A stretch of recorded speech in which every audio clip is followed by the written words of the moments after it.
Hello everybody, I'm Jim Campbell with Gooseneck Implement, and today with me I have Jeff Oberholzer, and he is a producer from up north around the Mulhall area.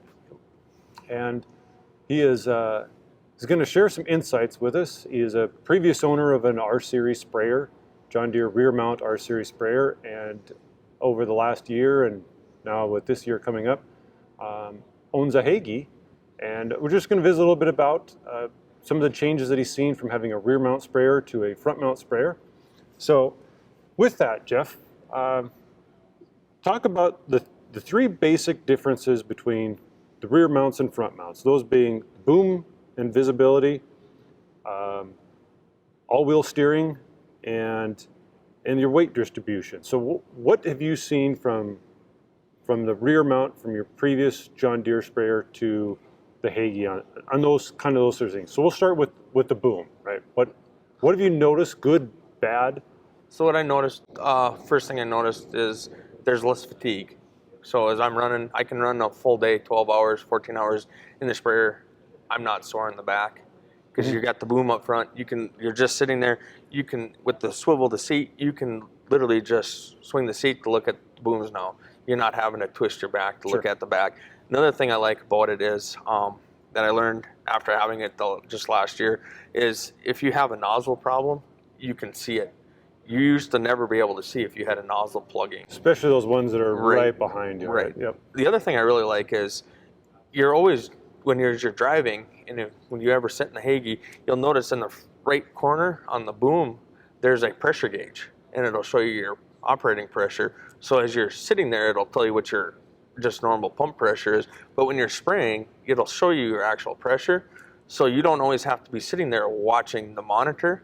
As you're driving down the field and you're looking ahead, you can see that pressure gauge. So I had a couple issues last year where I could see I had some either filters plugging or something, and I could catch it way before I would have ever caught it with my rear. Because you're looking, because what Jeff's talking about right there on the boom, right in front of the operator, right there there's a gauge, a mechanical gauge. Yep, mechanical gauge. So I was able to catch a couple of things, probably a couple of passes, and I was able to correct it without having to have a, error or anything. I was able to just use fresh water to clean off the filters.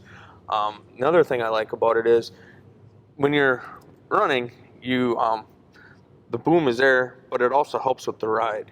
Because the front boom, on the Deeres, you have that rock with that. It's like a center point. The center point. Yeah. This is just a 4-link, and it doesn't rock like it did before. So you're not having to tip up and down. Seems to be a little bit more stable. The booms seem a little bit more stable, and going from a Deere Boom Track Pro system to this, which runs a NORAC, I've noticed that actually I feel like there's some differences.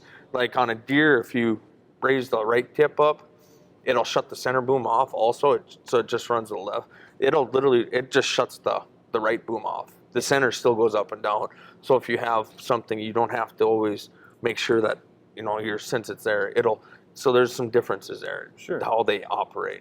The other thing that we were talking about was turning, right? Turning with a front mount sprayer versus a rear mount sprayer. So talk about that. Yeah. That was interesting. The first thing I found is if you got rock piles and trees that you got to go around, you make sure you take some time and take yours a little bit slower because, with the rear mount boom, when you turn the corner, it's going wherever the back of the machine is going. So it's kind of how you're already feeling it. The front mount is when you turn to go around something, it'll take it away.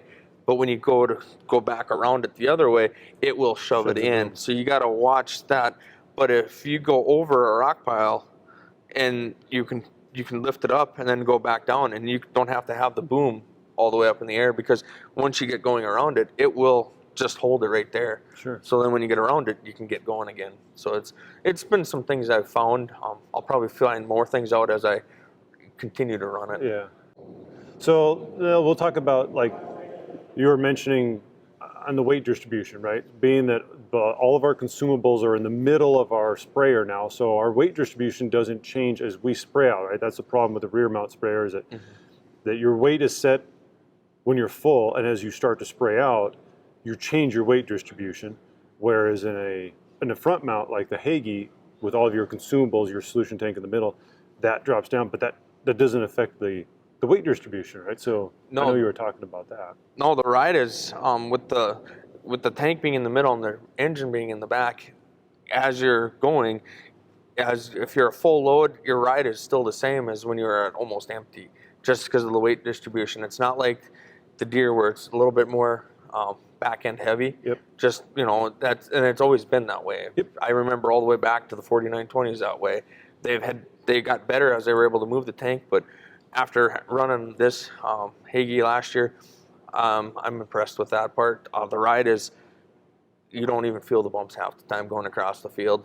And another thing is you don't hear the engine noise. Yep. So if you're familiar with how the engine up front, you're always hearing the engine fan and stuff. Yes. The only thing you will hear every once in a while is the reversing fan when it reverses. But other than that, the only noise you'll get in the cab is a little bit of hydro noise, but no engine noise. So the cab's a lot quieter also on that, Sure. with it being that way. And I never got to run ours with the skinny tires last year, but with the floaters, which I run 710 Trelleborg on it, and I was very impressed. I was able to go through the same amount of muddy conditions as I had been before, Mm-hmm. and I think if I went and looked at it, I had less sinkage into the lower areas. Sure. So the compaction area, if you're looking at compaction, it's a lot better on that also.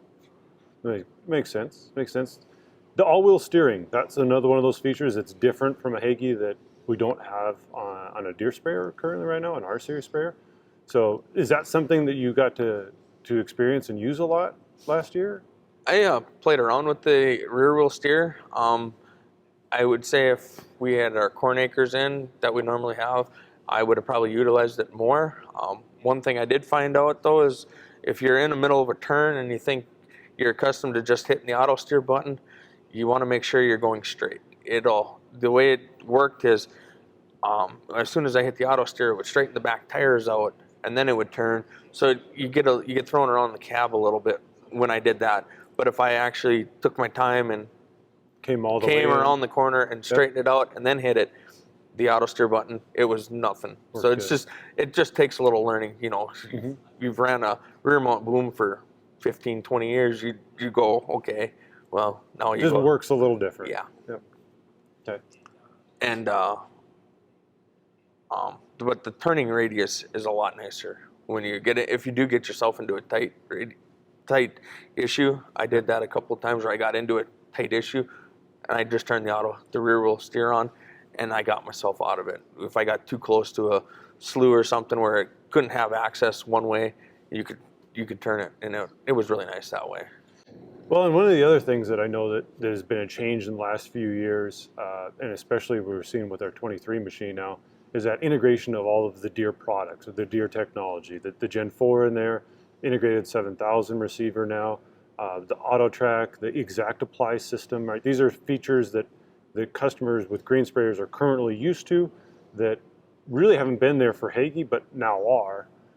And you were mentioning that it was really nice because you could, that platform was something you were similar to on other pieces of equipment, to be able to navigate hired help or another individual running that sprayer. Yeah. We have everything else is John Deere, so we were kind of waiting until Hagie's and John Deere were fully integrated, and so that's why last year we ordered that 22 model that we did.